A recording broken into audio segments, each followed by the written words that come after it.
Hello everyone, સ્વાગત છે તમારું ચેનલમાં। આજે આપણે બનાવીશું લેયરવાળી ફરસી પૂરી। એકદમ ક્રિસ્પી અને ખસ્તા તૈયાર થાય છે। જો તમે ચેનલ પર નવા હોય અને હજુ સુધીમાં ચેનલને સબસ્ક્રાઈબ ન કરી હોય તો સબસ્ક્રાઈબ કરવાનું ના ભૂલતા।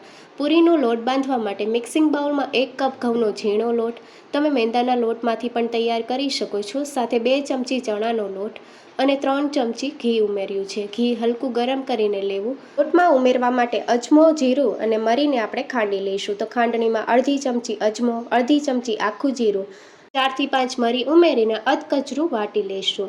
તો બારીક પાવડર નથી કરવાનો, અધકચરું વાટી લઈશું, બહુ સારો એવો ફ્લેવર આવે છે। તો આ રીતે અધકચરું વાટી લીધું છે। હવે જીરું, અજમા અને મરીને આપણે પૂરીના લોટમાં ઉમેરશું। તો 1 ચમચી જેટલું ઉમેર્યું છે અને હવે સ્વાદ પ્રમાણે મીઠું ઉમેરીને બધી વસ્તુને સારી રીતે મિક્સ કરી લઈશું। તો અહીંયા આપણે ઘીનું મોણ લીધું છે। જો તમારે તેલ ઉમેરવું હોય તો તેલ પણ ઉમેરી શકો છો અને મોણનું પ્રમાણ આ રીતે મુઠ્ઠી પડતું હોવું જોઈએ। મોણનું આ પ્રમાણ એકદમ બરાબર છે। હવે પૂરીનો લોટ બાંધવા માટે અડધો કપ જેટલું પાણી લીધું છે। થોડું થોડું પાણી ઉમેરીને કઠણ લોટ તૈયાર કરી લઈશું।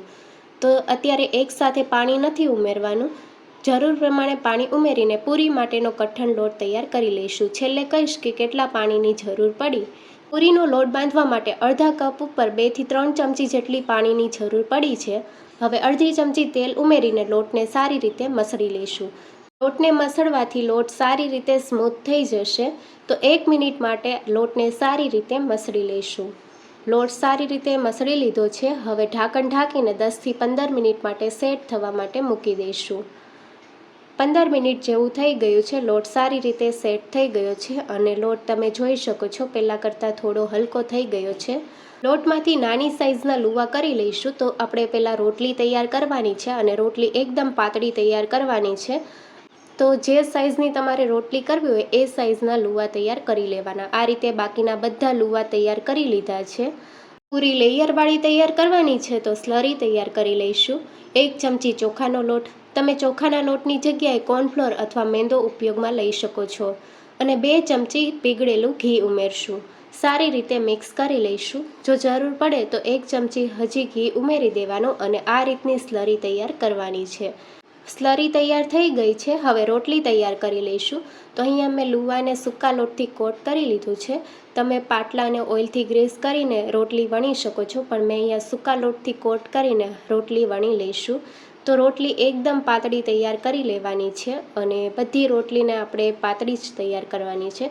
તો આ રીતે રોટલી તૈયાર કરી લીધી છે અને રોટલીની થિકનેસ તમને બતાવું તો રોટલીની થિકનેસ આ રીતની છે। તો તમે જોઈ શકો છો રોટલી એકદમ પાતળી છે। આ રીતે બાકીની બધી રોટલી તૈયાર કરી લઈશું। હવે એક રોટલી ઉપર આ રીતે સ્લરી લગાવી દઈશું। સ્લરીને આખામાં લગાવી દેવાની છે અને તેની ઉપર આપણે બીજી રોટલી મૂકવાની છે અને આ સ્ટેપ આપણે ફરીવાર કરવાનું છે। બીજી રોટલી ઉપર પણ સ્લરી લગાવી દીધી છે અને હવે ત્રીજી રોટલી મૂકવાની છે। જો તમારે લેયર વધારે કરવા હોય તો તમે 4 થી 5 રોટલી મૂકી શકો છો અથવા 3 પણ તૈયાર કરી શકો છો।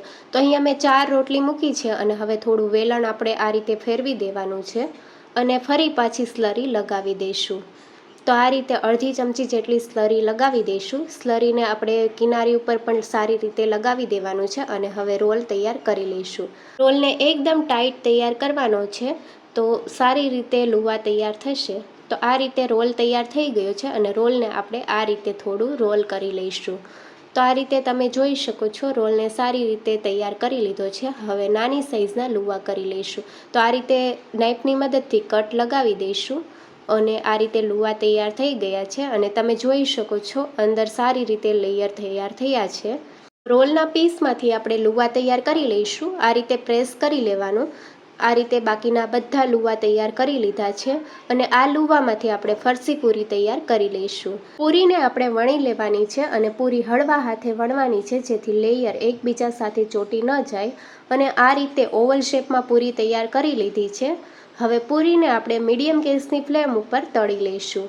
તેલ વધારે ગરમ ન હોવું જોઈએ, હલકું ગરમ કરવાનું છે અને ગેસની ફ્લેમ મીડિયમ રાખવાની છે અને પૂરીને તળી લઈશું। તો પૂરીને શરૂઆતમાં પલટાવવાની ઉતાવળ નથી કરવાની, જાતે આ રીતે ઉપર આવી જાય પછી આપણે સારી રીતે હલાવી લઈશું અને પૂરીને બંને સાઈડથી સારી એવી ક્રિસ્પી થાય ત્યાં સુધી થવા દઈશું।